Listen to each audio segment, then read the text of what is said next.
1. At the end of August, President Trump canceled the low-value duty-free package policy. Since then, the U.S. Customs and Border Protection has processed nearly 24 million packages that were previously exempt from tariffs. Data shows that in 2024, about 1.4 billion packages worth less than $800 entered the U.S. duty-free. 2. The White House is getting a makeover. On Monday, construction crews began demolishing part of the East Wing to make way for President Trump's planned new ballroom. Heavy machinery is dismantling the exterior walls of the building, which previously housed the First Lady's office, a theater, and the entrance for foreign guests. 3. Hardline conservative Sanae Takaichi has been elected Japan's first female prime minister, breaking the country's political gender glass ceiling. Her victory signals a major rightward shift in Japan's policies.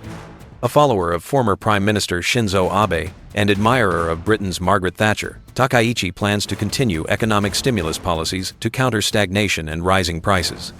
However, she appointed only 2 women to her cabinet, fewer than she initially promised. 4. Former French President Nicolas Sarkozy has begun serving a 5-year prison sentence for colluding with Libya to finance his election campaign. Accompanied by his wife, he arrived at Paris's La Santé prison, where supporters cheered and sang the French national anthem, La Marseillaise, as he entered. 5. The Kremlin said on Tuesday that there are currently no plans or confirmed dates for a possible Trump-Putin summit. Earlier, CNN reported that preparatory meetings between the U.S. Secretary of State and the Russian Foreign Minister had been suspended.